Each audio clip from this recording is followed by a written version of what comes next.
আবিরের Sparrow part ৭। লেখিকা সালমা চৌধুরী। কোথায় ভাবলাম লিমন ভাইয়া বোধহয় মেঘকে পছন্দ করেন, তা না হুট করে ভাবে বানিয়ে চলে গেল। এটা কোনো কথা হলো? সাদিয়া আর চোখে মিনহাজ আর তামিমকে দেখছে।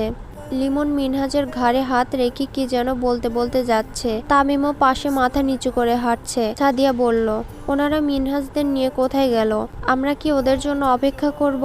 বন্যা শক্ত কণ্ঠে আবার বলল, মেঘ তুই কি তোর ভাইয়াকে কল দিবি? অবশেষে মুখ খুলল মেঘ, ধীর গলায় বলল, এসব কাহিনী জানতে পারলে ভাইয়া আমাকে বাসা থেকে বেরই হতে দেবে না। আব্বুকে বললে আব্বুও টেনশন করবে। এবার যদি তোর ভাইয়া জানতে পেরে আমাকে এসে ধরে, আমি সোজা তোর নাম বলে দেব, বলবো সবকিছু তোর প্ল্যান, তুই ইচ্ছে করেই এমনটা করেছিস। আমি কি করলাম? আমি কি ছেলেগুলোকে চিনি নাকি আমাকে ভাবি ডাকতে বলেছি? আসার সময় তুইই বলেছিলি তুই শাড়ি পরে এসেছিস কারণ তুই তোর প্রিয়জনের সাথে দেখা করবি। সেটা তো মজা করে বলেছিলাম। আমার প্রিয়জন আসবে কোথা থেকে? তুই কি আমাকে চিনিস না? আমার সম্পর্কে কিছু জানিস না?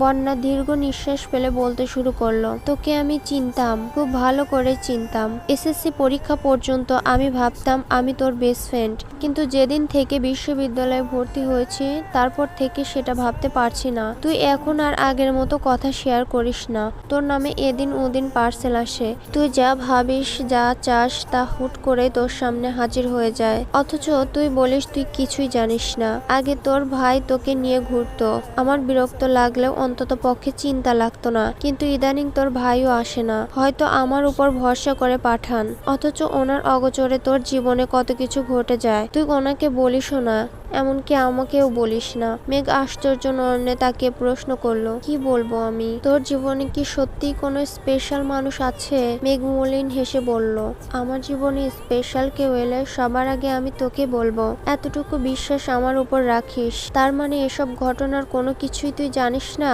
না, লিমন বা আইমান কাউকেই আমি চিনি না, কখনো কোথাও দেখেছি বলে মনেও হয় না। ওনারা আমাকে ভাবি কেন ডাকলেন আমি সেটাও জানি না। সত্যি বলছি। মিষ্টি বলল, সেসব কথা বাদ দিয়ে চল কোথাও খেতে যাই। হ্যাঁ চল। মেঘরা কাছাকাছি একটা ক্যাফেতে গিয়ে বসলো। ভেতরে হালকা আলো, চারপাশে মিষ্টি কফির গন্ধ।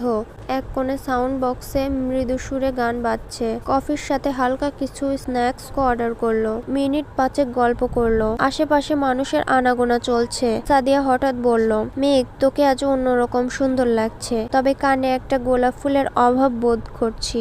যে বা যিনি তোকে ফুলগুলো পাঠিয়েছেন তার উচিত ছিল একটা হলুদ রঙের গোলাপ দেওয়া। মেঘ ঠোঁট বাঁকিয়ে বলল, সবকিছু তাকেই কেন দিতে হবে? তোরা তিনটা বান্ধবী থাকতে আমাকে একটা গোলাপ ফুল কিনে দিতে পারলি না? মিষ্টি বলল, সামনে পেলে অবশ্যই কিনে দেব, চিন্তা করিস না। মেঘ অভিমানে স্বরে বলল, আমি এত কষ্ট করে প্রথমবারের মতো শাড়ি পরলাম, কোথায় তোরা একটু প্রশংসা করবি তা না করে আমার সাজের মধ্যে ভুল ধরছিস শুধু। আর কখনো শাড়ি পরবো না আমি তোর ভুল ধরিনি, তোর ওনার ভুল ধরেছি। মেঘ মিষ্টি ছাদিয়া ছোটখাটো বিষয় নিয়ে তর্কাতর্কি করছে।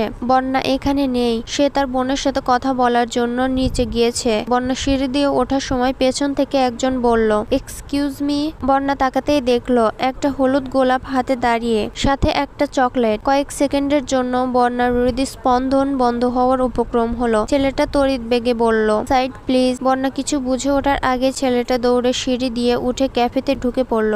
বন্যা কিছু সময় স্তব্ধ হয়ে রইল, নিজেকে স্বাভাবিক করে মেঘদের পাশে এসে বসলো। মেঘ জিজ্ঞেস করলো, বৃষ্টি আপু কোথায়? বন্যা ছোট করে বলল, আছে কোথাও। কি হয়েছে তোর? কোনো সমস্যা? একটুর জন্য সেন্সলেস হওয়ার হাত থেকে বেঁচে ফিরলাম। কেন? বন্যা বিড়বিড় করে সব ঘটনা খুলে বলল। মিষ্টি হাসতে হাসতে বলল, তুই ভেবেছিলি তোকে প্রপোজ করতে এসেছে, তো আর কি ভাববো? কিছু সময়ের জন্য মেঘের মতো আমিও থমকে গিয়েছিলাম। মেঘ থমথমে গলায় আওড়ালো, এবার আমার মনের অবস্থা বুঝতে পারছিস? বন্যা উপর নিচ মাথা নাড়ল। এর মধ্যে কফি আর স্ন্যাক্স হাজির হলো। একে একে সবার কফি দিয়ে দিল, কিন্তু মেঘের কফি আসেনি। মেঘ ঠান্ডা কণ্ঠে বলল, আমাদের আরেকটা কফি অর্ডার ছিল। জি আপু, এখনই নিয়ে আসবে।